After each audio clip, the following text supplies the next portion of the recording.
Baik, untuk di PTU tidak banyak berubah Bapak Ibu, hanya menambah satu tugas, itu adalah di bagian validasi. Nanti saya akan memaparkan terlebih dahulu. Jadi akses laman tetap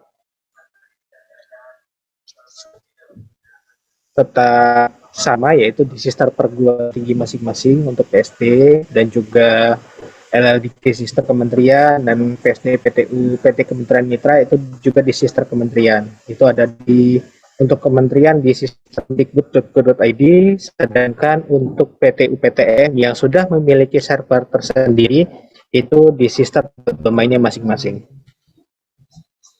Akun PSD bisa pembuatan akses dan menambahkan aksesnya itu melalui akses.kemdikbud.go.id dengan berkoordinasi dengan admin PT-nya untuk menambahkan sebagai peran PSD PTU ataupun menambahkan akun operator untuk PSD PTU. Sekadar informasi Bapak Ibu, untuk Serdos semua alur sertifikasi dosen dilakukan di menu layanan Serdos pada halaman sister. Akses menunya ada di PSD PTU, itu di layanan Serdos, tinggal diklik saja nanti masuk ke dalam. Ini adalah menu-menu, 3 menu utama. Itu adalah daftar dosen tersertifikasi, dosen belum tersertifikasi, dan daftar nominasi calon peserta Serdos. Untuk daftar dosen tersertifikasi, ini untuk menampilkan daftar dosen yang sudah tersertifikasi dosen. Jadi untuk yang dari tahun 2019 sampai 2021, jika ingin melihat mana saja sertifikat-sertifikat yang sudah diterima dan diupload oleh PSD PTPS, silakan Bapak Ibu tinggal cek saja di sini secara mandiri. Lalu ada daftar dosen yang belum tersertifikasi akan menampilkan rekap daftar dosen yang belum ada riwayat sertifikasi dosennya di sister maupun PD Dikti. Selanjutnya daftar nominasi calon peserta Serdos, ini adalah halaman utama, tombol utama untuk memonitoring mana saja daftar dosen yang masuk nominasi dan masuk eligible. Jadi kalau dulu ada sebutannya adalah D1, D2 di sampai tahun 2020. Lalu di tahun 2021 dengan PO yang baru kita ada sebutan namanya nominasi dan eligible. Nominasi eligible dan eligible. Nominasi adalah semua syarat terpenuhi sama seperti tahun 2020 sebelumnya, tetapi dikarenakan ada 4 syarat yang tadinya diminta di pertengah, sekarang kita minta di awal dan itu kita perketat. Itu adalah TKBI, TKDA, pekerti atau AA, dan juga BKD. Di mana BKD itu perlu upload sebanyak 2 tahun yang memenuhi dari 2 tahun sebelumnya. Ini tampilan daftar dosen yang belum tersertifikasi dosen Bapak Ibu. Jika berwarna hijau adalah yang memenuhi kualifikasi dan berwarna merah yang tidak memenuhi kualifikasi. Jadi jika yang bersangkutan kurang pendidikan terakhirnya mungkin perlu dikejar pangkat golongannya, lalu jika in passing bagaimana status keaktifan, ikatan kerja, sampai dan lain sebagainya. Lalu jika semua sudah terpenuhi maka akan masuk sebagai daftar dosen nominasi Bapak Ibu, di mana akan muncul 4 hal yang utama, itu adalah BKD per 2 tahun, TKDA, TKBI, pekerti atau AA. Di mana BKD ini diupload oleh PSD PTU secara kolektif.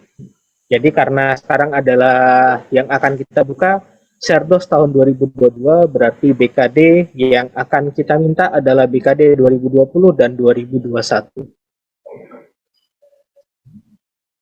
Dengan statusnya yang memenuhi atau yang dimana ada pernyataan dari pimpinan perguruan tinggi bahwa yang bersangkutan memenuhi BKD-nya. Jadi tanda tangannya tidak perlu tantangan asesor Bapak Ibu. Jika sudah sistemnya sudah ada asesornya silakan saja diupload. Tetapi kalau misalnya ada dosen-dosen yang belum menerapkan BKD, mungkin perlu dilihat lagi PO BKD 2021-nya. Lalu ada TKDA dan TKBI, ini silahkan diupload secara mandiri Bapak Ibu sesuai sampai tanggal yang ditentukan. Proses validasi masih tetap berjalan, begitu juga dengan pekerti atau A. Jika lebih dari tanggal ini ditentukan pada sistem, pihak penyelenggara yang melakukan input dan upload di sistem. Jadi Bapak Ibu, jika sebagai contoh, saat ini mungkin salah satu lembaga tes sudah membuka tesnya, nanti tinggal dari penyelenggara tesnya yang akan menginputkan. Para dosen hanya perlu tes saja dan menunggu dari pihak penyelenggara menerima hasil dari tes tersebut. Untuk uploadnya silakan Bapak Ibu klik di BKD, maka akan muncul daftar tahunnya. Tahun 2019, 2020, atau kalau sekarang adalah tahun 2020 dan 2021. Silakan diupload. Di mana tahun 2020 adalah 2019 genap dan 2020 ganjil, sedangkan tahun 2021 adalah BKD semester 2020 genap dan 2021 ganjil. Kemudian ketika sudah masuk eligible, tinggal menunggu saja periode dibuka. Ketika periode dibuka atau sudah kami tarik eligible-nya, akan muncul seperti ini daftar menunya. Ada monitoring portofolio, rekap DRH, pembagian penilaian persepsi DYS, cetak daftar token, dan juga data NPS. Dan selanjutnya ada namanya menu pengajuan portofolio. Jadi kita pisah Bapak Ibu untuk pengajuan portofolionya. Sekaligus untuk upload lembar pengesahan. Begitu sudah dibuka, langkah selanjutnya dari PSDPTU adalah membagi penilai persepsi DYS. Jadi ketika dilakukan pembagian persepsi, Bapak Ibu, PSDPTU menentukan DYS tersebut siapa atasan dan 3 sejawatnya. Ketika sudah ditentukan siapa atasan dan 3 sejawat, jika yang bersangkutan adalah dosen yang tugas belajar, maka dosen tersebut tidak akan dibuatkan token untuk penilaian mahasiswa. Sedangkan untuk dosen yang statusnya aktif atau izin belajar, dosen tersebut akan dibuatkan 5 buah token. 5 buah token tersebut yang bisa dibagikan ke masing-masing mahasiswa untuk dilakukan penilaian secara mandiri. Ini daftar menu cetak tokennya Bapak Ibu, tinggal diklik maka bisa di print out per prodi. Jadi kita akan ambilkan per prodinya Bapak Ibu. Selanjutnya kita ada, seperti yang saya sampaikan sebelumnya, kita ada validasi Bapak Ibu. Validasi ini untuk mengurangi kejadian dari tahun 2021 kemarin, di mana banyak RPS yang tidak bisa dibuka, lalu link pembelajaran yang tidak bisa dibuka. Oleh karena itu, di PSDPTU difasilitasi untuk dilakukan pengecekan dan validasi. Apakah RPS bisa dibuka dan juga link pembelajarannya bisa dibuka oleh PSDPTU atau tidak. Jadi divalidasi terlebih dahulu oleh PSDPTU, baru PDD UKTPT bisa divalidasi oleh DYS. Ketika sudah masuk dalam masa perhitungan NPS, PSDPTU hanya perlu melakukan 1 kali klik tombol, yaitu proses perhitungan NPS. Tapi perlu diingat kembali Bapak Ibu, PSDPTU, ini dalam sekali klik, jadi mohon diperhatikan, pastikan semua dosen yang berpartisipasi dalam proses sertifikasi dosen gelombang 1 ini, dan seterusnya, itu sudah tercentang semua sampai PDD UKTPT. Terutama di bagian narasi mission statement. Narasi mission statement kita batasi Bapak Ibu.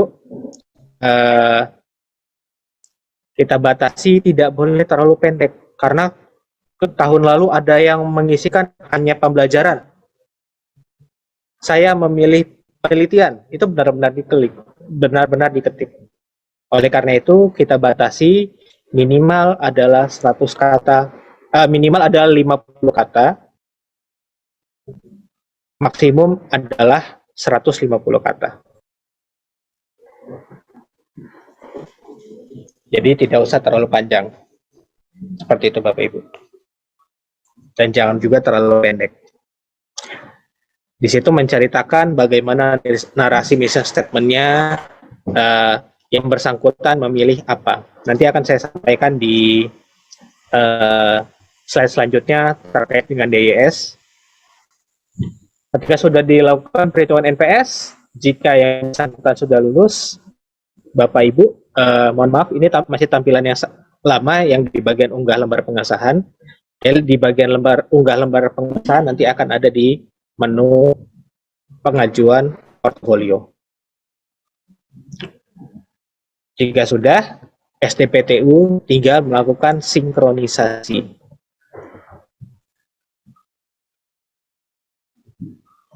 Baik, itu untuk PSDPTU Bapak Ibu.